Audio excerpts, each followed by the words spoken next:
Exam எழுதுகிறப்ப கொஞ்சம் ஸ்ட்ரெஸ்ஃபுல்லாக தான் இருக்கும். But it was not a negative stress, it was a positive stress தான் நான் சொல்லுவேன். எனக்கு எப்போவுமே எப்படின்னா ஒரு வாட்டி நான் என்னோட ஆசிரியர்களை ரொம்ப நம்புவேன். நான் படித்த இன்ஸ்டியூட்டில் இருந்த ஆசிரியர்கள்லாம் வந்து எனக்கு ரொம்ப உதவியாக இருந்தாங்க. ஸோ ஒரு எக்ஸாம் நான் எழுதிட்டு வரும்போது வந்து அவங்ககிட்ட சொல்லுவேன், சார் இதுதான் ஃபீட்பேக்குன்னு சொல்லுவேன். அவங்க வந்து கண்டிப்பாக கிளியர் பண்ணிவிடுவேன் அப்படின்னு சொல்லுவாங்க. ப்ரிலிம்ஸ் வந்து கீ இருக்கும், அது செக் பண்ணிக்கலாம். இது தானே உங்களுக்கு மல்டிபிள் சாய்ஸ் கொஸ்டின்ஸ் தானே உங்களுக்கு. ஸோ கீ போட்டு பார்த்த உடனே எனக்கு பார்டர் லைன் வந்து தாண்டிடுச்சு. ஸோ உடனே சொல்லிட்டாங்க மெயின்ஸ் படிக்க ஆரம்பிச்சிரு அப்படின்ட்டாங்க. ஸோ படிச்சுட்டேன். மெயின்ஸ் எழுதி முடிச்சுட்டு வந்த உடனே சொன்னேன், சார் இப்படி எழுதியிருக்கேன்னு, கண்டிப்பாக நீ பண்ணிட்டு தான் நினைக்கிறேன் அப்படின்னாங்க. ஸோ அதே போல் இன்டர்வியூ போயிட்டு வந்த உடனே கண்டிப்பாக உனக்கு சர்வீஸ் கிடச்சிரும், பட் இருந்தாலும் அடுத்த அட்டெம்ப்ட்டுக்கு படி அப்படின்னாங்க. பட் நான் இன்டர்வியூ போயிட்டு வந்த உடனே எனக்கு தெரிஞ்சுது எனக்கு சர்வீஸ் கிடைக்க போகுது. எனக்கு ஒரு ஃபீல் இருந்தது, என்னோட இன்டர்வியூ அப்படி நல்லா பண்ணேன். நான் என்னோட அபிப்பிராயத்தில் நல்லா பண்ணேன். அதை பயிர்ந்தீங்களா? நிறைய பேருக்கு இன்டர்வியூ அப்படிங்கிறது தான் பெரிய ஒரு ஆக்சுவலாக பார்த்தீங்கன்னா யூபிஎஸ்சி எக்ஸாமில் எல்லாருமே சொல்லுவாங்க போக போக டஃப் ஆகுது அப்படின்வாங்க. இல்லை போக போக தான் டஃப்னஸ் குறையும். ஆக்சுவலாக ப்ரிலிம்ஸ் ரொம்ப கஷ்டம். உங்களுக்கு 4 ஆப்ஷன், சரியானது ஒன்று தான். சரியாக போட்டால் சரி, தவறாக போட்டால் தவறு. ஸோ 25% தான் ப்ராபபிலிட்டி இல்லைங்களா? 75% தவறாக கூட போகலாம்.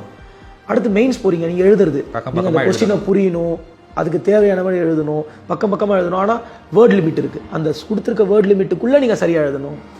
பட் இன்டர்வியூ வந்து அதை விட இது ஈஸி இல்லைங்களா? அதுபோல் மெயின்ஸை விட என்னது, உங்கள்கிட்ட கேள்வி கேட்க போகிறாங்க.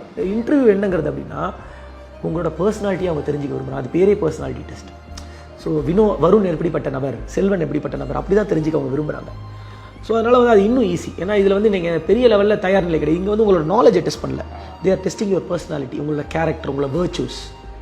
இவர் வந்து ஒரு அரசு அதிகாரி ஆகிறதுக்கு ஒரு தகுந்த நபராக இருப்பாரா, இவர்கிட்ட ஒரு ரெஸ்பான்சிபிலிட்டி பவரையும் கொடுத்தா இவர் சரியான முறையை செயல்படுத்துவாரா. ஸோ அதுக்கு தயார்படுத்துறது எனக்கு தெரிஞ்சு வந்து ஈஸி தான். ஸோ அதை நான் நல்லா பண்ண நினச்சேன். ஸோ அப்படியே எனக்கு தெரிஞ்சது சர்வீஸ் வந்துடும் அப்படின்னு.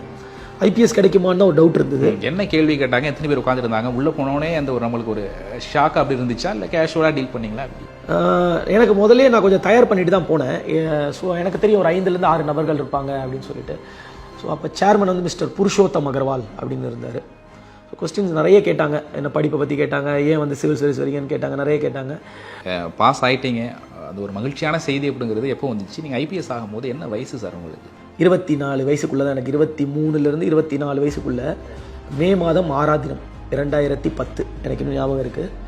மத்தியானம் வீட்டில் சாப்பிட்டுட்டு இருக்கேன். அப்போ தான் அம்மா வந்து அடுத்த ப்ரிலிம்ஸ் எப்போ அப்படின்னு கேட்குறாங்க. நான் சொன்னேன் அடுத்து இன்னொரு 3 வாரத்தில் வரப்போதுமா, படிக்காம நீயே உட்காந்துட்டு இருக்க அப்படின்னு முடிவே பண்ணிட்டாங்க.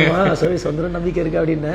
அப்படியா அப்படின்னாங்க. உடனே என் ஃப்ரெண்டு ஒருத்தர் இருக்கார் கோபால், நான் அவர் ஒன்றா இன்டர்வியூ அட்டன் பண்ணோம். அவர் இப்போ ரயில்வே அக்கௌண்ட்ஸில், அவருக்கு ரயில்வே அக்கௌண்ட்ஸ் கிடச்சிது. ஸோ அவர் வந்து செல்வன் ரிசல்ட் வந்துருச்சு பார்த்தீங்களா அப்படின்னாரு. இல்லை கோபால் பார்க்கல அப்படின்னா, நீங்கள் வந்து ஐபிஎஸ் ஆகிட்டீங்க அப்படி, ஐபிஎஸ்ன்னு சொல்ல நீங்கள் வந்து 380 ரேங்க் அப்படின்னாரு. 380னுமே எனக்கு ஒரு ஷாக்காக இருந்தது. நான் வந்து எப்போவுமே வந்து நான் சொன்னேன் நான் ரொம்ப நம்புவேன், நான் ஒரு 100 ரேங்க்குள்ளே வந்துடுவேன், ஆல் இண்டியா டாப்பர் ஆகிடுவேன் நினச்சேன். பட் 380ங்கிறப்ப எனக்கு ஷாக்காக இருந்தது. அப்படியே உண்மையாக 380 நான் பார்த்தீங்களா அப்படின்னேன். ஆமாம் பார்த்துட்டேன் அப்படின்னு அந்த வெப்சைட்டில் லிங்க் எனக்கு சொன்னார். சொன்ன உடனே நான் அப்புறம் எங்கள் அம்மாவை கூப்பிட்டு சொல்கிறேன், அம்மா இந்த மாதிரி சொல்கிறாங்கம்மா அப்படின்னு. உடனே ஓப்பன் பண்ணேன், இன்டர்நெட்டில் ஓப்பன் பண்ணி, வீட்டில் தான் இருக்குது, வீட்டில் கம்ப்யூட்டர் இருந்தது பார்த்தோம். So I was happy. அது 380. பட் என்னென்னா 380க்கு ஐபிஎஸ் கிடைக்குமான்னு எனக்கு தெரில. அதுக்கப்புறம் என்ன பண்ணேன், அதுக்கு முந்தின வருஷம் ரிசல்ட் எடுத்து பார்த்தேன். நான் வந்து ஓபிசி கேட்டகரியில் வருவேன். ஸோ அந்த கேட்டகரிக்கு வந்து 385 வரைக்கும் ஐபிஎஸ் கிடச்சிருந்தது இதுக்கு முன்னாடி. அந்த வருஷத்துக்கு வேகன்சி கொஞ்சம் கூட. ஸோ எனக்கு கிடச்சிருங்கிற நம்பிக்கை இருந்தது. ஸோ ஐபிஎஸ் கிடச்சிருங்கிற நம்பிக்கை இருந்தது. ஸோ அது கன்ஃபார்ம் பண்ணதுக்கப்புறமா ஓகே, நான் அந்த அட்டெம்ப்ட் எழுதலை அப்படியே இருந்துட்டேன். அதுக்கப்புறம் அப்படியே ட்ரைனிங் போய் ஜாயின் பண்ணேன்.